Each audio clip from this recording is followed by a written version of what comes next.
A cold CEO named suddenly becomes a father when the woman he loved dies after giving birth to their daughter. From a lonely man, he now changes himself to become a true father. Chicago, 11:48 p.m. The glass of whiskey hadn't warmed. It sat idle in Edric's hand, untouched for nearly 15 minutes. Amber light caught inside it, flickering softly from the television's silent glow. No music, no party, just the muffled, celebratory pulse of a city that seemed to exist somewhere far beyond the four walls of his penthouse. Fireworks cracked the sky in sudden flashes, scattering red, gold, violet. Cars honked far below, and in the neighboring high-rises, shadows moved, silhouettes of people laughing, kissing, living. Edric sat still. The only movement was the slight twitch of his thumb against the cold crystal glass, like he'd forgotten what to do with his hands. He leaned back, letting the leather of the sofa fold around him. His dress shirt was still crisp, the top button undone. The room around him was immaculate, sterile almost. A home built like a showroom, curated for impressions, never for life. He shifted forward and set the glass down on the marble coffee table, its surface so clean it reflected his fingers, before he pulled them away. Somewhere, the HVAC hissed on and off. The soft creak of the wooden floor beneath his feet reminded him that even in this frozen moment, time was still moving. He glanced toward the hallway, where the door to his home office stood shut. There were 3 missed calls on his personal phone, which lay face down. He hadn't picked it up all day. His assistants knew not to disturb him on New Year's Eve. Just that every year, it felt a little harder to breathe through the silence, a little heavier in his chest. He ran a hand down his face and stood, crossing to the window. His forehead pressed gently against the glass, the cold seeping into his skin. From here, he could see Millennium Park, the curve of Lakeshore Drive, the grid of streetlights pulsing like tiny stars. People were down there, together, holding hands, toasting, making promises. He exhaled slowly. They don't know what they're promising, he thought. His gaze drifted. Across the skyline, one window flickered with candlelight, another with Christmas lights, still clinging to the edges. His eyes settled on a corner balcony 3 floors below, where a man held a child in his arms while a woman laughed beside them. He looked away. That life wasn't his. Then the phone rang, not the cell. That one had been off for hours. The landline, the one barely anyone knew existed. He turned, frowning. For a moment, he just stared at it. It sat on the edge of his kitchen counter, like something foreign, something outdated. It rang again. He crossed the floor and picked up the receiver slowly. Yes? Mr. Harris. The voice was female, professional, not cold, but not comforting either. I'm calling from St. Mary's General Hospital. I'm sorry to disturb you at this hour, but this is urgent. Edric's hand tightened around the receiver. There must be a mistake. There's no mistake, sir. A baby girl was delivered tonight at 10:43 p.m.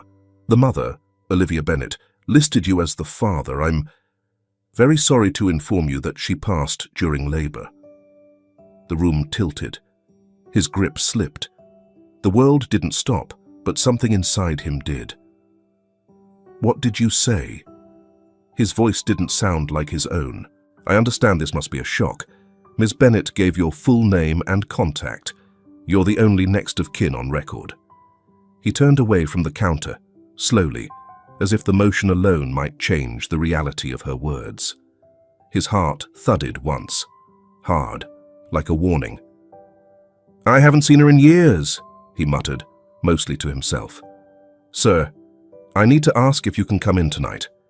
The baby is stable, but we'll need to make arrangements. Her name is Lila. The click of the call ending was quiet, almost delicate. Edric stood there with the receiver still against his ear, not moving, not thinking. Olivia. He hadn't said her name aloud in so long it felt unfamiliar, but her face came back instantly. Her eyes, that half smile that always looked like she was on the edge of saying something funny. The way she used to say his name when she wanted to cut through the layers he'd tried to keep between them. She was gone. And now, there was a child. His child. He set the phone down, carefully. His hands didn't shake. They were too cold for that. Then he walked to the hallway closet, pulled on his coat without rushing, picked up his keys from the tray near the door. For once in his life, he wasn't sure what he'd find when he stepped outside. But he stepped out anyway, and behind him, the door clicked shut. St. Mary's General Hospital, 12:31 a.m. The corridor stretched endlessly in sterile white, interrupted only by soft fluorescent lights that buzzed overhead like a distant swarm. Edric's shoes made a muted rhythm against the polished linoleum, each step slow, deliberate, as if his legs had forgotten how to move on command. A nurse led the way, speaking occasionally, but her voice melted into the antiseptic air, absorbed by the silence that blanketed the hospital at this hour. He couldn't process it all. Not yet. The smell hit him first, disinfectant and plastic, the faint trace of latex and something sweeter, like the powdery scent of baby lotion. He wasn't sure if that was real or imagined. His hands remained in the pockets of his coat, as though refusing to emerge into this new, surreal world. Somewhere to his right, an infant wailed. The sound sliced through him, unexpected and raw. The nurse paused in front of a frosted glass door marked NICU, authorized personnel only. She turned to face him, her expression gentle but tired, as if she'd delivered this kind of news too many times, and it never got easier. "She's stable," the nurse said softly, breathing on her own, strong reflexes. "That's a good sign." Edric nodded, though he wasn't sure what she expected him to say. The facts didn't fit inside him yet. They clattered around the edges of his mind like loose change in an empty drawer. The nurse handed him something wrapped in a clear plastic sleeve, a hospital-issued envelope. "Before you see her," she said, "there's something the mother left. For you." He took it with both hands. It felt heavier than it should. His fingers hesitated at the seal, trembling just slightly, enough that he noticed, and clenched them harder. Not now. He forced the envelope open.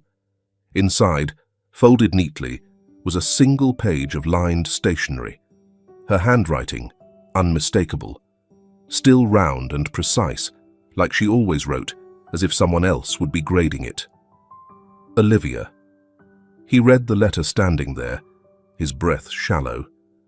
There were no grand declarations, no guilt, just Olivia in her plain, stubborn honesty. "If you're reading this, it means I'm not there to say it out loud, and I hate that. But I knew this might happen. I need you to know. Lila wasn't an accident. I chose her, chose to have her, chose to love her. And I know you. I know the man you used to be, before all of this. The man who held my hand under a streetlight because he was scared of losing me. I believe he's still there. Be present. She needs that version of you. Not the perfect one, just the honest one." Behind the letter, another slip of paper had fallen halfway out, torn from a notepad. Ink smudged at the edge, clearly rushed. Fewer words this time, short and sharp. "If you're reading this, she made it to you. Be better than you were. For her." "Oh." He folded the paper slowly, not because he was done, but because he wasn't ready to look at it any longer. The nurse said nothing, just waited. She then held out something else, a tiny, soft blue wristband.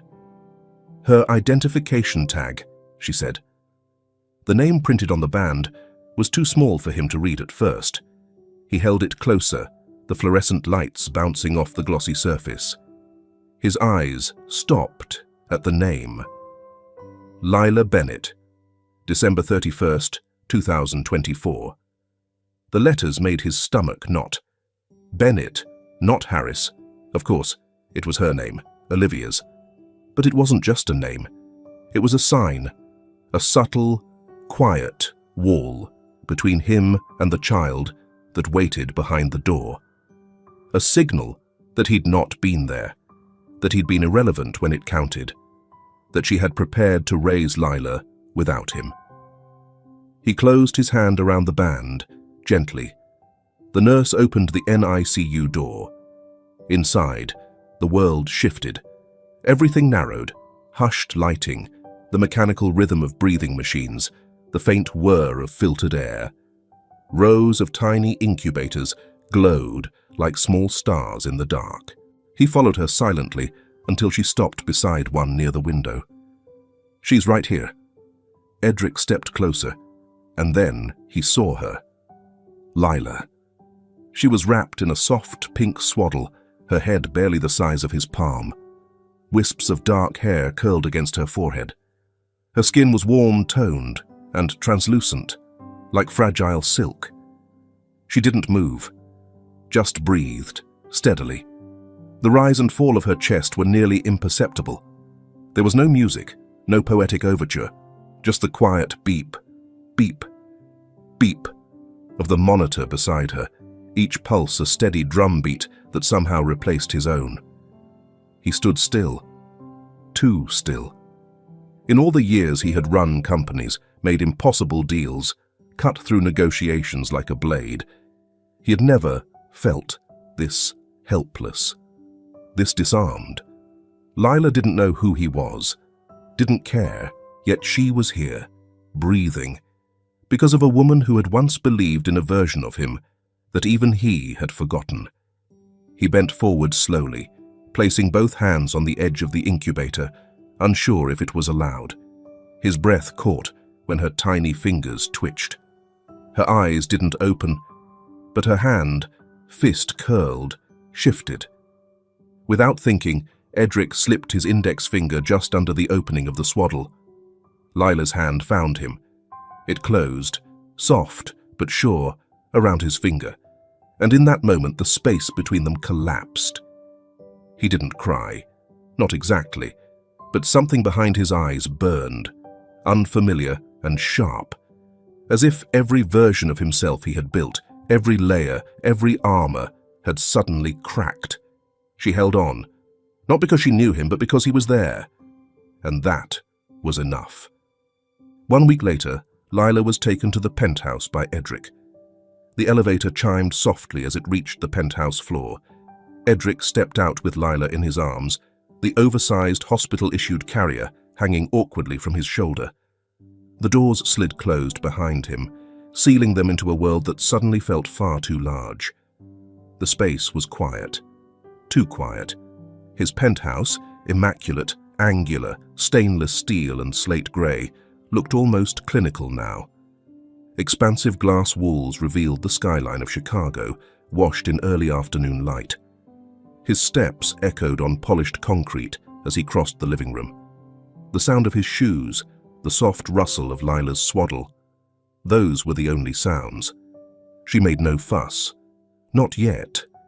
She was asleep again, mouth slightly open, breath warm against his chest, still wrapped in the faded scarf that had belonged to Olivia. It wasn't a standard issue. The hospital staff had said nothing when they handed it over, just tucked it around Lila like a whisper. Edric recognized it immediately. Pale lavender wool, worn thin at the edges, faintly smelling of the same lemongrass soap Olivia had used in the summer.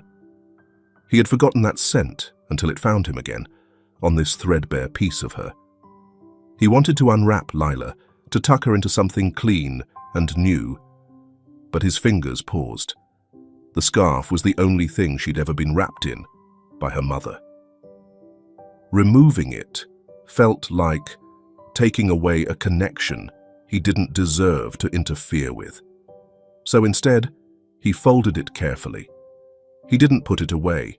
He just laid it atop the bookshelf in the hallway, on a shelf that had been empty for years.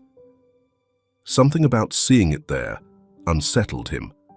like it didn't belong in this place where everything was curated and detached. But neither did she, neither did he now. The nursery wasn't a nursery at all. It had been a guest room once, then a reading room. Now, it was just a blank room with cold, hardwood floors and blank walls. There was a crib still half assembled in the corner. The instruction manual sat open on the floor, dog-eared and forgotten. Edric hadn't finished putting it together. Instead, he had borrowed the bassinet from the hospital. Its plastic frame and soft mesh sides looked cheap against the expensive backdrop of his penthouse.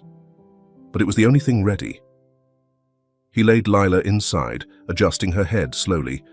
She stirred slightly, a soft grunt of protest, but then settled. Edric stepped back and just stood there. He didn't know what he was waiting for. Some kind of cue, some instinct he didn't have. He checked the baby monitor twice, adjusted the little camera as if it made a difference. The silence of the room buzzed around him. Then the first cry came. It started low, a hesitant whimper, and then rose quickly into a sharp, high-pitched wail that filled the entire apartment like an alarm. Edric flinched.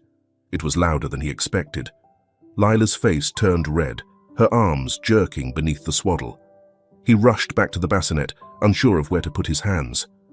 Okay, he muttered, trying to sound calm. I'm here. He lifted her the way he had seen the nurse do, under the arms, careful of the neck. But Lila's body arched, and the cry sharpened, rising into something shrill and almost offended. He rocked her, bouncing slightly. Come on. Please, just... He stopped. His voice cracked. He didn't even know what he was asking. Nothing worked. Her cries grew louder. Her legs kicked free of the swaddle, one sock falling to the floor. Edric looked down at her tiny foot, trembling, pink and cold against his suit. The helplessness flooded in, a tight knot in his throat. He sat down, right there on the floor, Lila in his arms, his back pressed against the wall beneath the giant clock that ticked above him. Every second marked by a click that sounded louder now, mocking almost. Tick, tick, tick. Each one a reminder that he was losing time and control.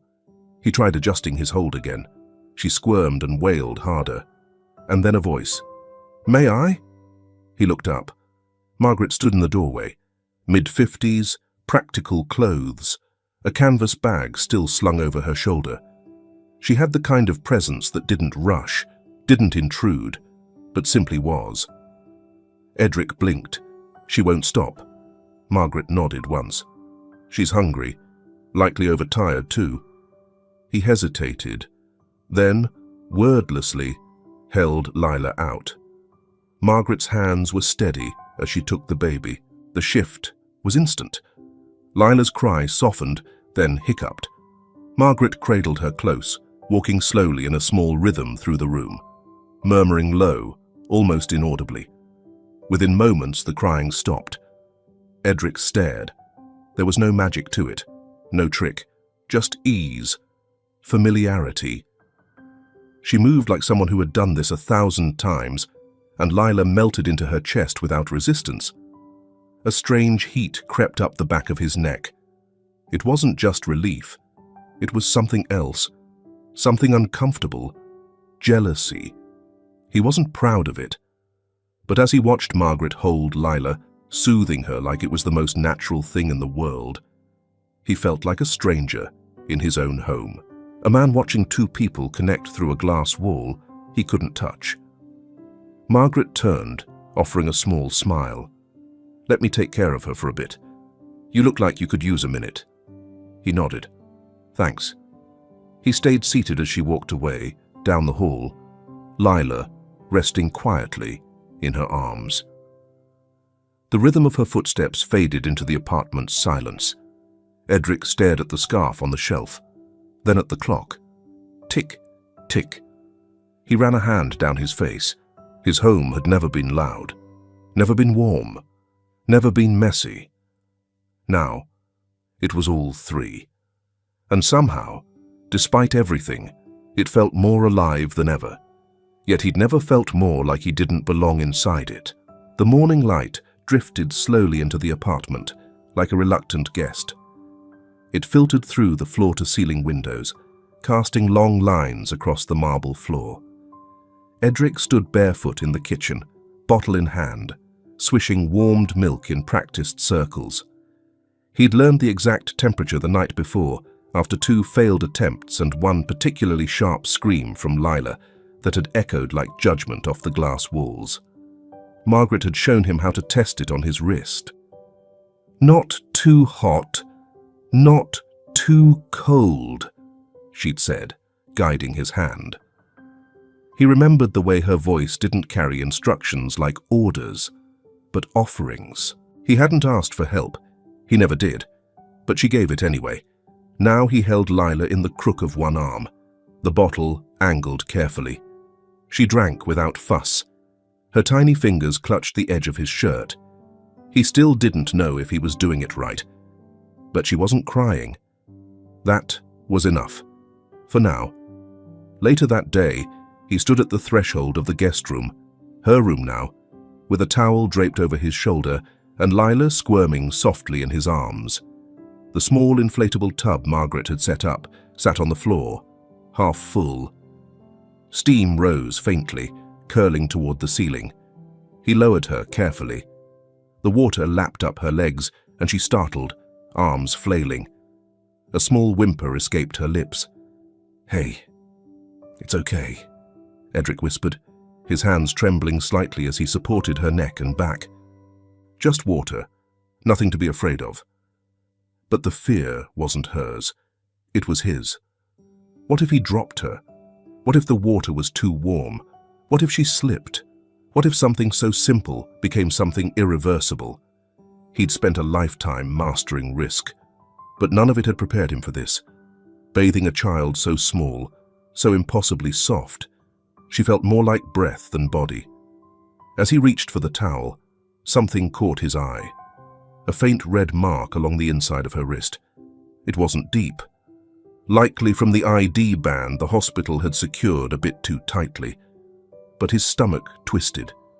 He touched it gently, barely grazing the skin with his thumb. Her skin was unmarked everywhere else. The tiniest bruise on her body felt like a threat. Like failure. Like permission for doubt to bloom. He examined every inch. Elbows, knees, ankles, nothing else. Just the one faint spot. Still, something in him snapped taut. "If anyone hurts you," he murmured, almost to himself, "they'll have to go through me first." Lila blinked up at him, eyes wide and unfocused. He didn't know if she heard, if she understood. But in that moment, he meant every word with the clarity of a man who had never protected anything before and now had something he couldn't afford to lose. He wrapped her in a towel, drying her slowly. She cooed softly, nuzzling against the crook of his neck. Her warmth seeped through the fabric, grounding him. An hour later, he stood in the living room, with her nestled in his arms, swaying gently near the window. His phone buzzed. A number he didn't recognize. He answered without thinking. "Mr. Harris." The voice was clipped, polite. "This is Child Vital Records. We're finalizing the birth certificate for Olivia Bennett's child.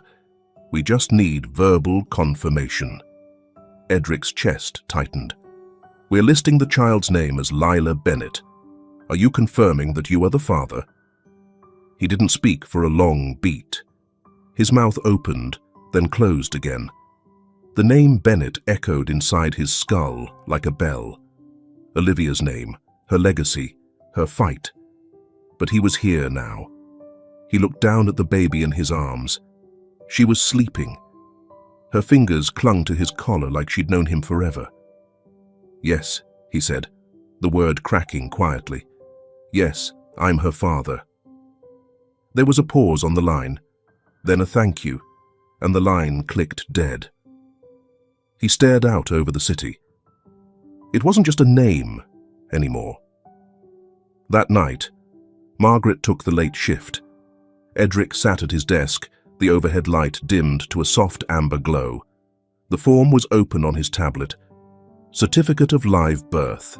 Mother, Olivia Bennett. Father, Edric Harris. He scrolled down slowly, reading each field as if the meaning might change. And then he reached the signature line. He picked up his pen. His hand didn't shake when he signed multi-million-dollar deals.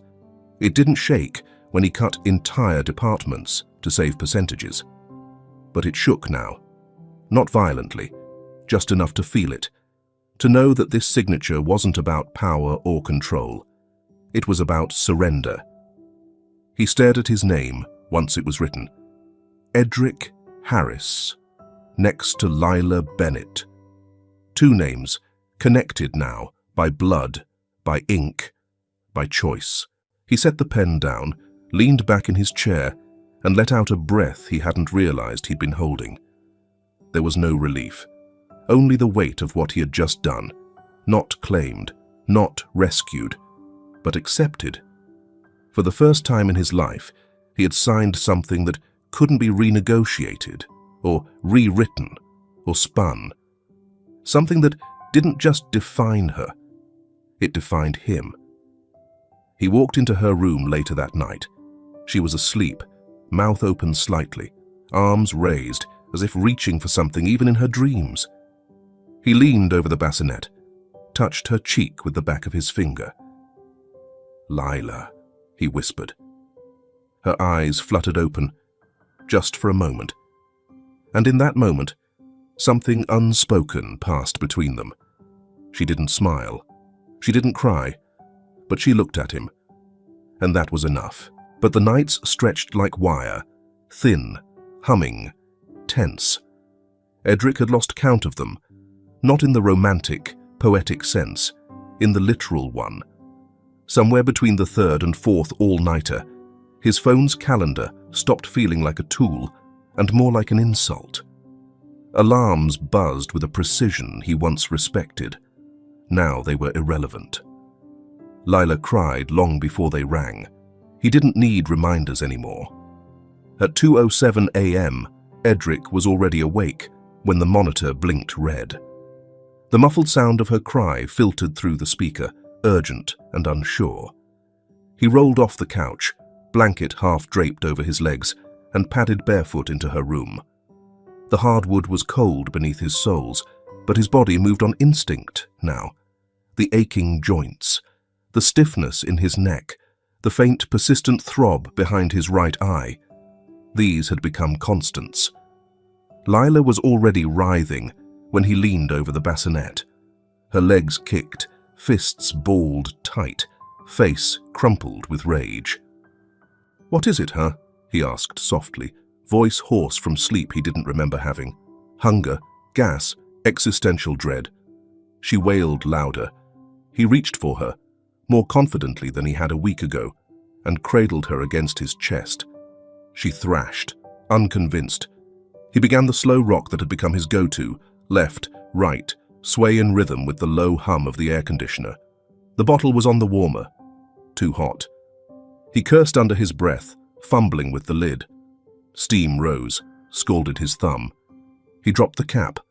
Milk splashed across the counter. Behind him, Lila's cries hit their peak. It was 2:19 a.m. He was on his knees by 2:22, cleaning up with one hand while trying to keep her from sliding off his shoulder. The spilled milk soaked into the bottom edge of a post-it on the fridge, warping the paper. He noticed it too late. How to sterilize a bottle. Remember to cool before feeding.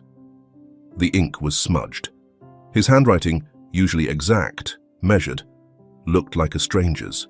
More notes were scattered across the kitchen and hallway. Burp between ounces. Check neck for drool. If temp greater than 99.5 degrees, call Margaret. Some were peeling off. Others were smeared with formula or folded under the weight of coffee mugs hastily set down. One was stuck to the back of his hand all night, and he hadn't noticed until Margaret pointed it out. He was unraveling, but not collapsing. He was adapting. Badly, maybe, but earnestly. At 3:08 a.m. he finally fed her. She drank grudgingly, then passed out mid-suckle. He didn't dare move. He stood there, half bent over the bassinet, her breath warm against his forearm, her fingers wrapped tightly around his shirt. That morning, while cradling her through another bout of fussing, Margaret called. "I think she has a low fever," he said quickly, without preamble. "Not high, but I need to know what to do." There was a pause on the line. Margaret's voice came steady. "Did she feel warm to the touch?" "Yes, but not flushed, I think. Maybe I'm being—" He stopped. There was silence. "I think my daughter has a fever," he said again, this time slower, more certain. It wasn't just the words that struck him. It was the way they came out, without thought, without pretense, like muscle memory. He didn't say Olivia's daughter, or the baby. He said my daughter. He hung up after taking her advice. Lukewarm bath, keep her close, monitor. Lila dozed again on his chest, her fever fading. By the time the sky began to warm, bleeding soft orange into the steel-grey skyline, Edric's body was humming with fatigue. He hadn't showered in 2 days. His t-shirt was inside out. He'd stepped in a puddle of formula and not even changed socks. But Lila was breathing softly. Her little hand, tucked into the fold of his collar, rose and fell with each breath. He sat on the edge of the couch and stared out the window. No news channels, no email, just the slow throb of traffic below, the blinking tail lights of a city that hadn't paused once since she'd come home. He began to hum, just to stay awake. It was a tune he hadn't thought about in years, one Olivia used to sing when she cooked, one that played in that divey bar they used to love. The melody wasn't cheerful or sad, just simple, familiar. He hummed the same bars over and over. Then he added words, quietly, barely above a whisper. He didn't notice that Lila was watching him until he looked down. She was staring up, her mouth open, her eyes wide and curious. Then, almost imperceptibly, her lips curled. A smile, a real one, not the fleeting gas reflexes they warned him about. His breath caught. The world didn't shift. No violins played. No sunbeam lit her perfectly from above. But inside him, something broke open. Not like a wound, but like a window. A crack of warmth in the cold house he'd built around his life. She smiled, at him, and he smiled back, not with triumph, not with pride, just relief. He leaned forward and kissed her forehead. "That's the first time you've laughed at me," he murmured. "I should be offended." She blinked, her tiny hand curled against his chest. It was 5:01 a.m. when she fell asleep again. And for the first time since bringing her home, Edric didn't dread the next cry. He knew it would come, in 30 minutes, maybe less. But he'd be there, because he understood now. Lila wasn't crying at him.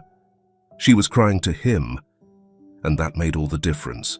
The new day started like any other, but today there seems to be something unusual. It started with a headline.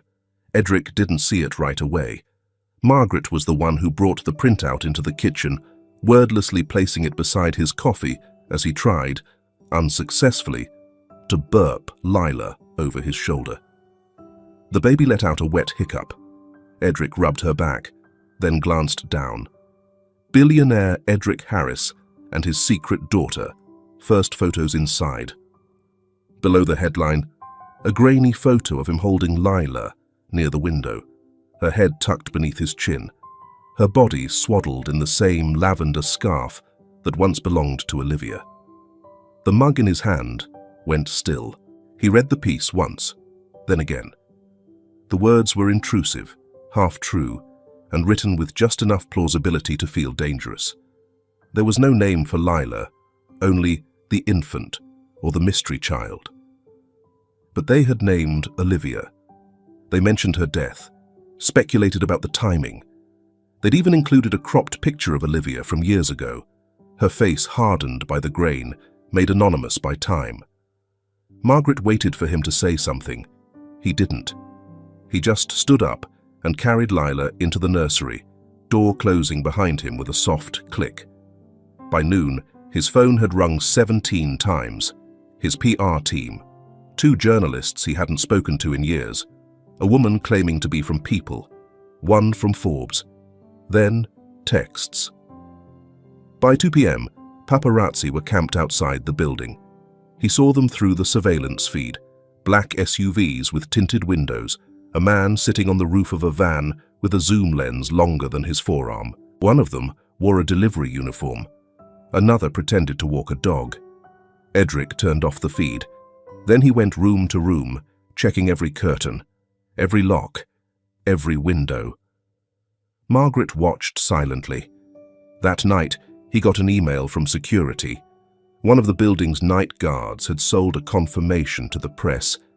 Yes, there's a baby up there. That's all it took.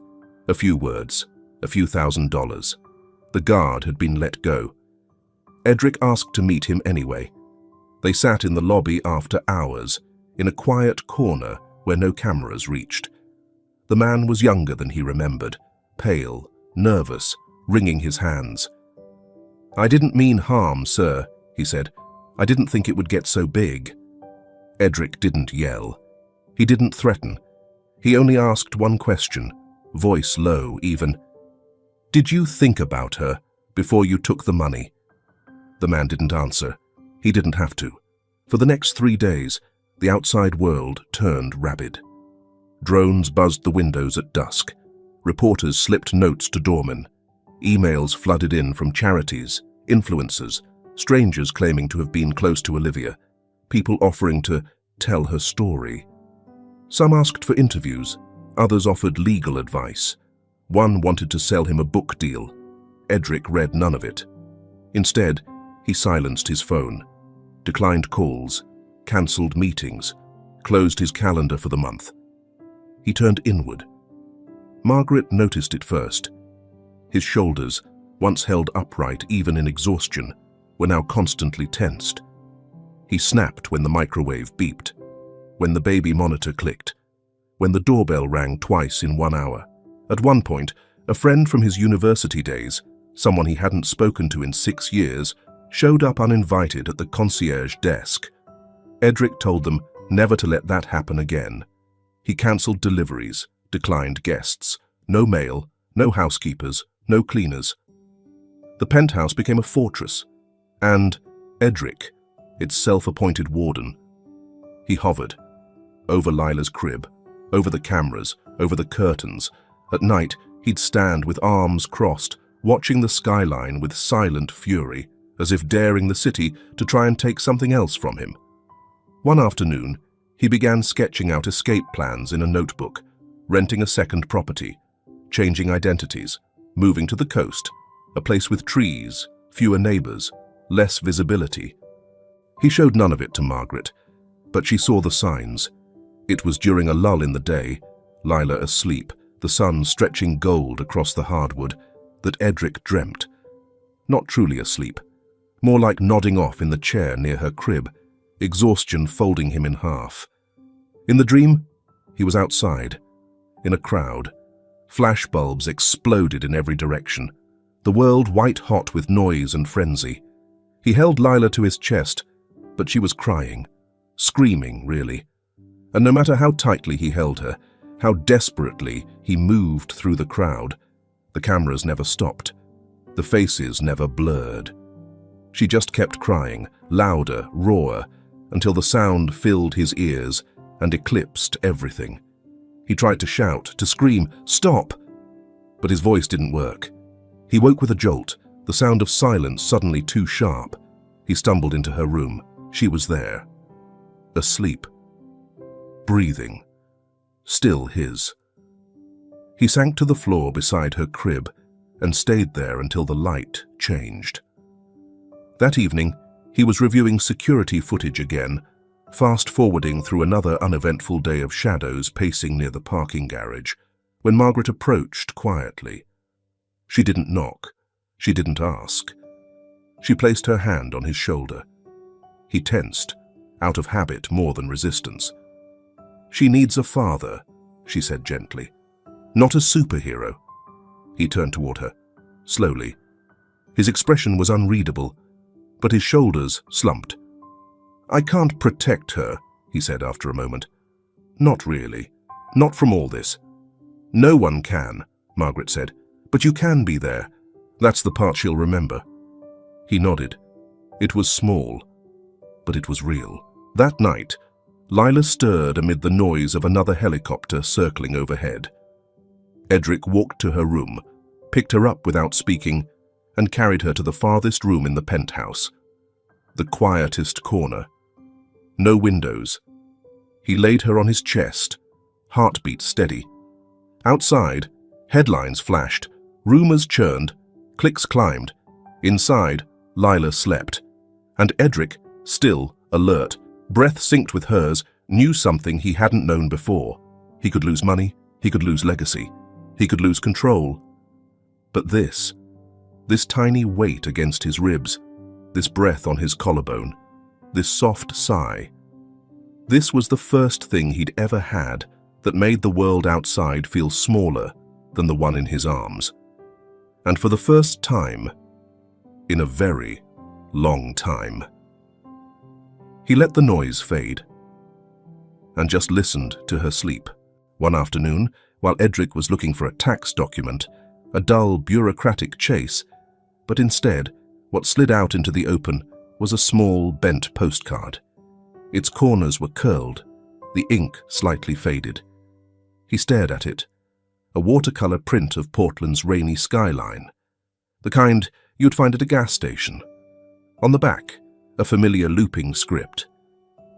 "If you ever need a place to breathe, you know where to find me. Emma 7 years ago." He hadn't answered. He picked up the phone and dialed. Emma arrived 2 days later, her coat soaked from the February drizzle, a brown tote on one shoulder and a bag of groceries in the other. She looked exactly as he remembered, half chaotic, eyes knowing, the kind of woman who wore her history like an old denim jacket. The moment she stepped into the penthouse, she paused. This place smells like someone lit a candle in a boardroom and hoped for the best. Edric let out a small laugh, the first in days. "You always did know how to set a tone." Emma's gaze drifted toward the bassinet near the window, where Lila lay, dozing. She walked over without asking, leaned in and whispered, "Hi, tiny person. You have no idea how big a dent you've made in this man's armor." Dinner that night was homemade, Emma's version of comfort food. Chicken soup, over-toasted bread, salad drowning in dressing. Edric tried to help, but mostly ended up chopping the garlic too fine and burning the rice. They didn't care. The kitchen lights were warm, golden. Lila sat in her bouncer seat between them, gurgling with half-amused indifference. Edric attempted to feed her mashed sweet potatoes, missing her mouth more than once. A glob landed on the table. He groaned. Emma slid a napkin toward him, grinning. "Billion-dollar man loses to a 4-month-old. I'm honored to witness this." He smiled. "I've closed impossible deals, boardroom wars, arbitration sessions in Hong Kong. But this is the hardest negotiation I've ever had. Because this one actually matters," she said quietly. There was a pause. The soup bubbled on the stove. Lila kicked her feet. Edric looked at his cousin across the table, the girl who used to steal his pencils, who once patched his split lip in middle school, who had seen him before he built the armor, before the fortune, before the isolation. He felt something soften. After dinner, Emma took Lila in her arms and walked around the living room, humming under her breath. Lila, groggy, stirred slightly, then blinked up, and in that small silence, her little hand reached out, and brushed against Emma's cheek. Emma froze, then smiled. Edric stood still in the kitchen, holding a dish towel, watching. His heart did something strange. He didn't speak, but he smiled too, genuine, easy, a muscle long unused returning to function. Later that week, Daniel called. Old friend, college roommate, now a father of 3. He'd seen the photos online, but hadn't reached out, until he heard through a mutual friend that Edric had started answering his phone again. They met in a quiet bar in the basement of a boutique hotel. Daniel's choice. "No one bothers you here," he said, "and the bartender doesn't ask questions." They talked for 2 hours.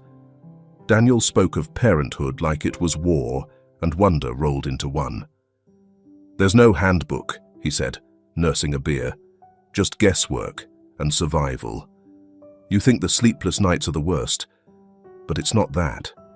It's the knowing you're always one breath away from screwing everything up." Edric nodded, slowly. His glass sat untouched. "You're used to control," Daniel added. "But this humbles you faster than failure ever could." "Yeah," Edric said. "It really does." They didn't hug goodbye. They weren't that kind of friendship. But as Edric turned to leave, Daniel said, "Don't disappear again. You're not the only one figuring it out." A week later, his laptop pinged with a Zoom call. The name on the screen made his breath hitch. Marissa, his former co-founder, his mirror in ambition, his rival in silence. She had left the company 5 years ago, citing creative divergence. Edric hadn't spoken to her since. He answered. She appeared on screen, no makeup, hoodie, hair pulled back. She looked like she hadn't slept in a week. "Hey," she said casually. "Heard you're finally human." He blinked, then exhaled a laugh. "That's generous." "I didn't call to talk shop," she added. "I just wanted to say congrats. Not on the baby, on surviving yourself." There was a pause. He nodded. They talked about nothing for 20 minutes. Old memories, dumb mistakes, the time they almost named their company something embarrassing. Then she said, "Keep in touch this time, yeah?" "I will." And he meant it. That night, Edric sat in the nursery, Lila asleep against his chest. The soft whir of the baby monitor, the occasional creak of the wood under his feet. He leaned back in the rocking chair and looked out into the dark, empty skyline. She shifted in her sleep, fingers closing around the edge of his shirt. He whispered, "You don't know this. Not yet. But you saved me from someone I didn't even know I hated becoming." The words came out rough, quiet, honest. The following morning was uneventful, but something had shifted. In the kitchen, Margaret sipped her tea at the counter while Emma loaded the dishwasher. A baby toy lay on the floor. A dish towel hung from a cabinet. It wasn't perfect, but it was warm. Edric walked in, barefoot, cradling Lila, her head buried against his neck. He looked around the room, and for the first time in years, perhaps ever, he didn't feel alone. He didn't feel like a man trying to control a house, a narrative, a legacy. He felt like a man standing inside something that finally felt like home. Lila stirred, yawned.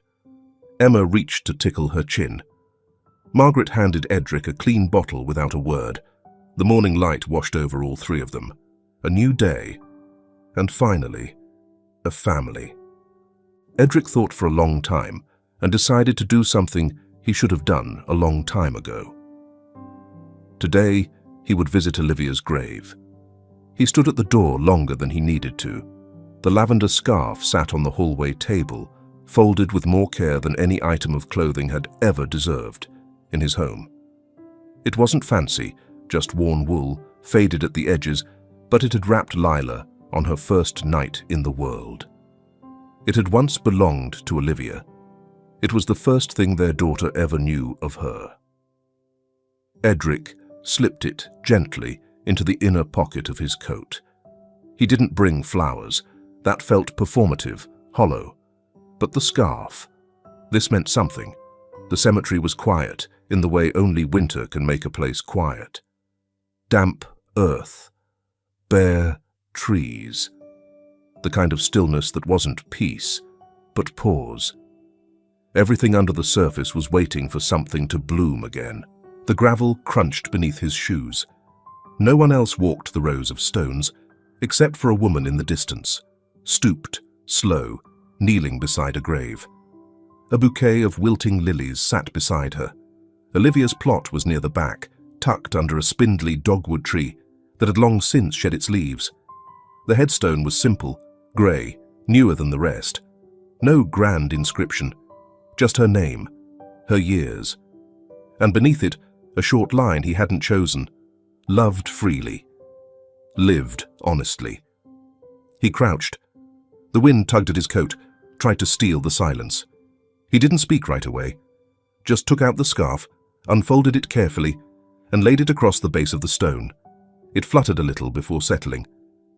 She needed this more than I did, he murmured, brushing a corner flat. But now, it's yours, again. He sat back on his heels, eyes tracing the carved letters. I didn't know what to bring, he said, finally. Flowers didn't feel like us. You never liked the ones I picked anyway. He exhaled, the cloud of breath vanishing fast in the cold. His fingers dug into the damp soil, not tightly, just enough to ground him. I'm sorry, he said. I should have been better. Earlier. The words hung in the air, raw, unpolished. I kept thinking I'd have time to fix it. We both did, I think. I was so sure you'd be there, that there'd be a moment, somewhere down the line, where I'd be ready. But life didn't wait. His voice caught for a second. He didn't force it forward. You were right, by the way, about me, about Lila. His gaze shifted to the tree overhead, bare limbs twisting skyward. I thought love had to be earned in exact measures, proved, contained, but you just gave it, even when I didn't deserve it. And now I'm learning how. A rustle behind him. Edric turned. The woman he'd seen earlier was closer now, standing a few feet away. Her coat was wool, a soft plaid, her gloves mismatched. She gave him a polite, quiet nod. Didn't mean to interrupt, she said, voice creaky with age. Just, sometimes it's nice to know someone else is talking to the silence too. He gave a tired smile. It's my first time here. She walked closer, unbothered by the cold. In her hand was a damp tissue. First visits are hard, she said, then looked down at the grave. Yours. Yes, Edric said. Then, a beat. Was. The woman nodded. She pulled something from her pocket and held it out to him. A clean tissue. You don't stop talking to them, she said softly. Even when they stop answering. He accepted it with a nod. She didn't stay long. Just rested her hand gently on his shoulder before walking back down the gravel path. Alone again, Edric leaned forward, elbows on knees.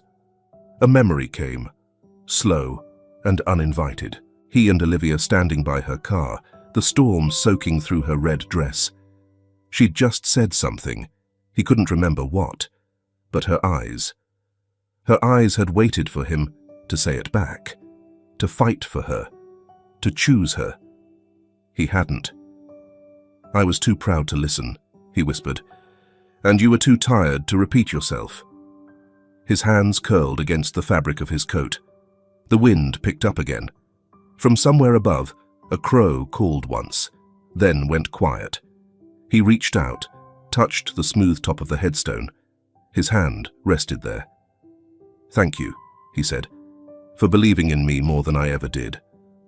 A single drop of rain fell, soft, sudden, landing on the back of his hand. He froze, then let out a breath, barely a laugh.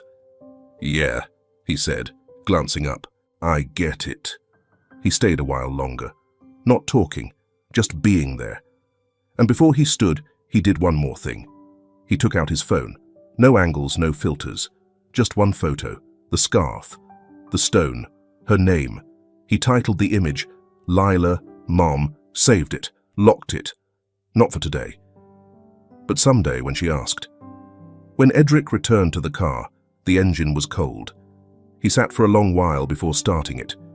He didn't feel lighter. Closure wasn't a door you walked through and left behind.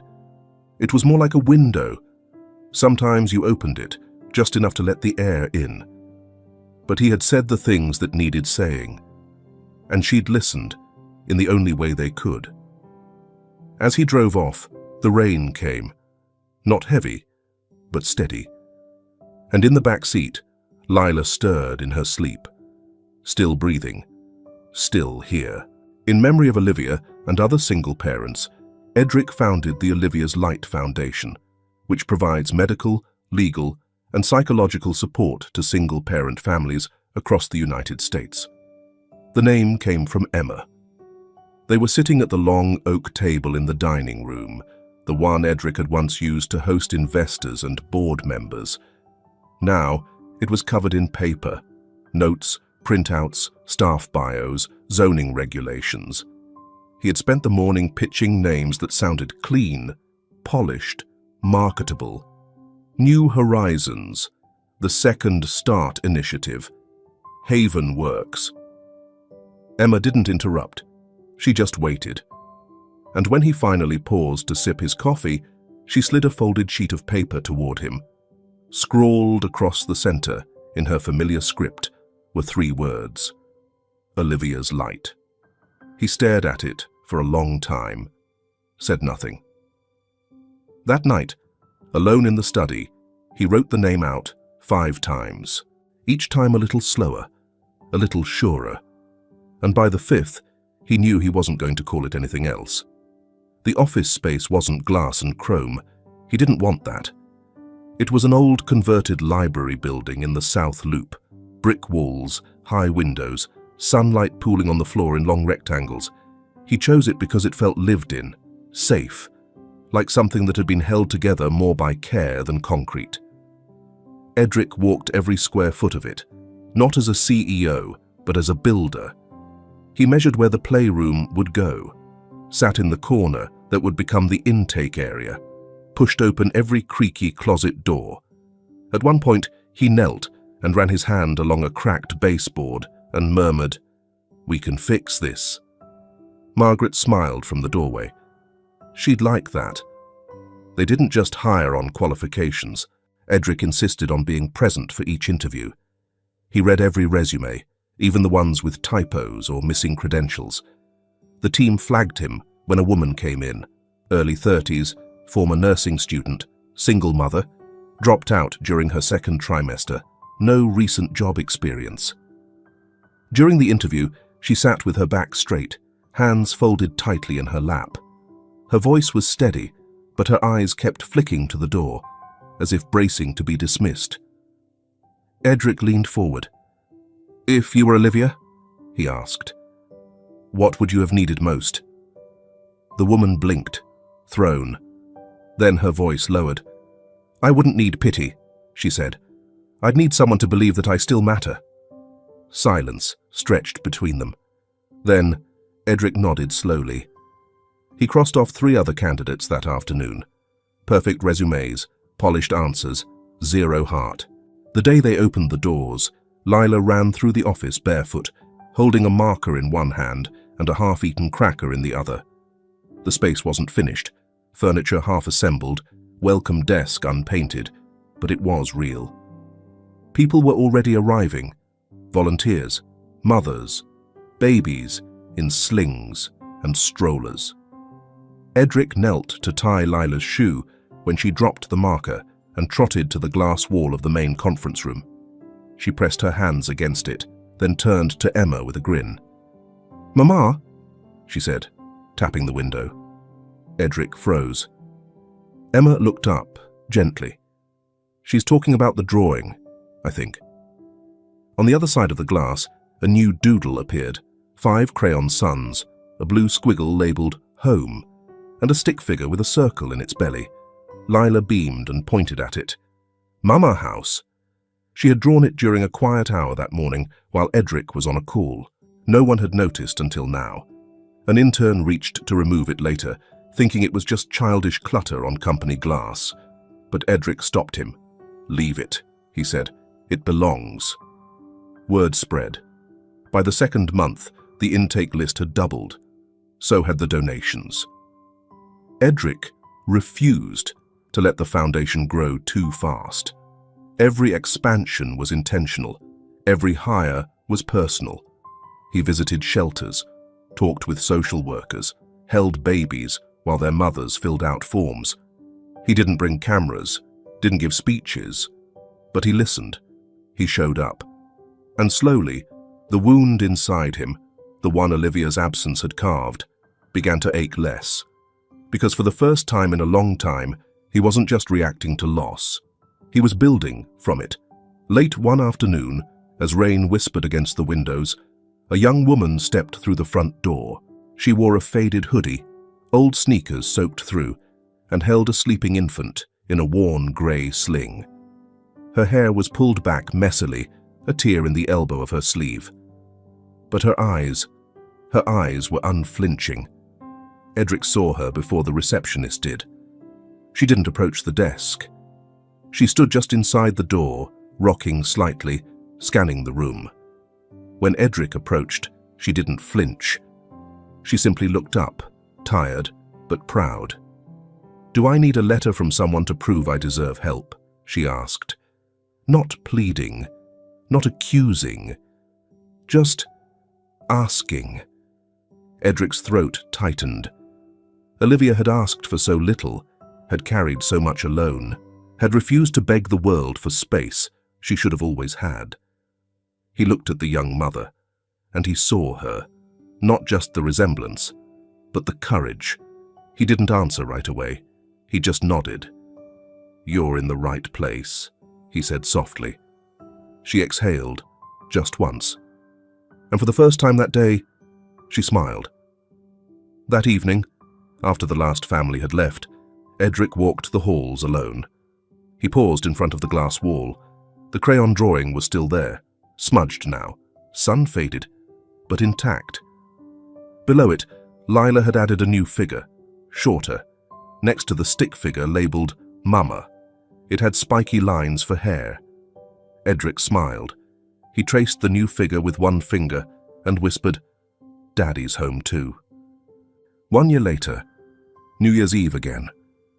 The penthouse didn't look like it used to. The cold steel and stark glass had softened. Rugs warmed the floors, finger-painted canvases lined the hallway, and in the living room, a small wooden train set looped under the base of a modest pine tree, wrapped in mismatched lights. The walls bore new history. Photographs, dozens of them, some framed, some taped up haphazardly. Lila crawling on the rug with a sock in her mouth. Her first gummy smile. Her hand wrapped around Edric's thumb. A grainy image of her asleep on his chest, the curve of her face identical to Olivia's. And just above the dining table, a candid shot taken by Emma, one Edric hadn't noticed at first, him and Lila laughing, her arms thrown around his neck, hair in his face. He hadn't seen himself smile like that before. Now he walked through the apartment barefoot, a bottle of sparkling cider in one hand, watching as people filled the space he once feared would remain empty forever. Margaret stirred something warm in the kitchen. Daniel and his wife sat cross-legged on the rug, building block towers with their kids. Marissa was near the stereo, scrolling through playlists, while Lila clung to her leg. Emma walked out of the nursery, holding a handful of stuffed animals, already laughing as Lila darted around the couch with a squeal of victory. The house hummed with warmth and noise, with belonging. Edric leaned against the doorway, sipping quietly, letting it all settle over him. Not performative, Not overwhelming, just real. Later, while guests nibbled at dessert and kids ran laps around the dining table, Emma found him on the balcony, arms folded, eyes tracing the skyline. "She's fast," she said, stepping beside him. "She is," he replied, voice soft. "Doesn't stop." "She's you," Emma said. He didn't answer right away. Then, "She's better." Emma studied him for a beat, then said, "You know, you keep telling people that Lila saved you." Edric tilted his head, curious. "But she didn't," Emma continued, smiling gently. "She gave you the chance. You're the one who walked back." He looked down, watching Lila through the window as she danced with a sparkler in her hand, trailing light in wide circles. "I still don't know what I'm doing." "No one does," Emma said, "but now you care enough to try. That's the part that matters." At 11:55 p.m., the lights dimmed slightly, and people began drifting toward the balcony or the windows. Someone uncorked a bottle too early, and champagne foamed over the counter. Laughter echoed. Children clambered up onto laps, couches, shoulders. Edric scooped Lila into his arms. She was wide-eyed, already half asleep from too much sugar and running, but still humming under her breath. He stepped onto the balcony, holding her close. The winter air bit at his face, but she pressed against his chest, warm and soft and completely at ease. Then, the countdown began. 10, 9, 8. Lila blinked slowly. He adjusted the hood of her sweater and kissed the top of her head. 7, 6, 5. From across the room, Emma raised her glass. Margaret nodded from behind the kitchen island. Marissa was already counting with the kids. 4, 3, 2. Edric looked down at the city, lit in gold. 1. The sky exploded. Not with sound first, but color. Bursts of crimson, gold, electric blue. Then the rumble followed, deep and slow, echoing off the buildings. Lila gasped. Tiny fingers gripped the collar of his shirt. "Boom," she whispered, eyes wide. "Yeah," Edric murmured. "Boom." More fireworks followed, painting the sky in waves. Reflections danced across the glass towers, refracted in 100 directions. The city was alive. He tightened his arms around her and felt her settle. Then, softly, almost without thinking, he said, "I was lost once." She didn't look up, just nestled deeper into him, face tucked beneath his chin. "But you gave me a map I didn't know I needed. You taught me that beginnings can come after endings, that not everything broken stays that way." The next burst lit the skyline in rose gold. Lila yawned. He kissed her temple. "Thank you for finding me," he whispered, "and for teaching me how to begin again."